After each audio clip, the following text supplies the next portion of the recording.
Hey there, everybody, and welcome to another episode of Inside Look, your video sneak peek into the newest issue of the world's favorite freshwater aquarium magazine. I'm Alex Rose, communications and digital media editor over here at Amazonas, and today we're going to be checking out the neat news stories featured in our upcoming March-April magazine. We decided to highlight a group of fishes that aren't frequently kept in aquariums due to their imposing size and reputation for being aggressive and hell-bent on destroying plants. Large African cichlids, specifically those in the genera Coptodon, Heterotilapia, Sarotherodon, and Tilapia. So let's have a quick look at some of the great articles you have to look forward to in this XL new edition of Amazonas. Our editor, Courtney, opens up the magazine by sharing some of her personal experiences with large African cichlids, along with some considerations about the nature of maintaining these fishes in home aquariums. Following that, we have our aquatic notebook section, which has 4 articles. The first one reviews a recent open access peer-reviewed paper that reorganized the phylogeny of the armored catfishes in the genus Aspidoras. Following this taxonomic shuffle, the number of valid species within Aspidoras was reduced from 25 to 18. The next one is an important overview of the recent CITES listing of the Zebra Pleco as an Appendix 2 species during COP19 in Panama, and what it could mean for conservation efforts going forward. Then we have a short piece about copulation in Astroblepis catfishes.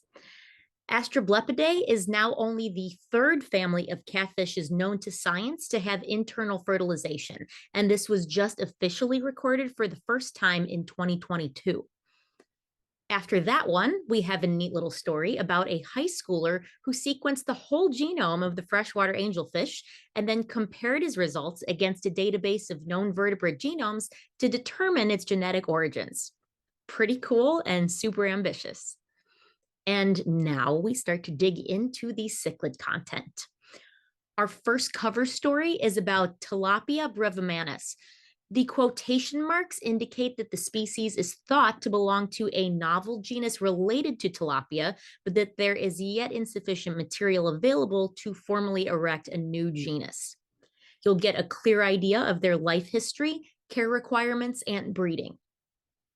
The next cover story is about Coptodon louka, a big, beautiful metallic cichlid from Guinea. The content focuses particularly on the varied body forms found in different locations, their coloration, and sexual dimorphism. Our third cover story highlights the absolutely gorgeous Sarotherodon knauerae from Western Cameroon, which also happens to be a relatively non-aggressive cichlid and can be maintained with other cichlid species.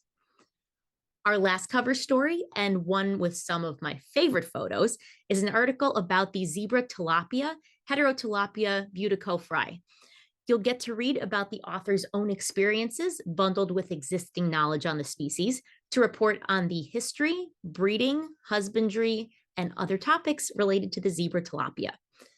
Then we move away from our cichlid content and dive into an article about the Lake Eacham rainbow fish, Melanotaenia eachamensis, yet another species whose population is extinct in the wild and whose continued existence on our planet is made possible through captive breeding efforts.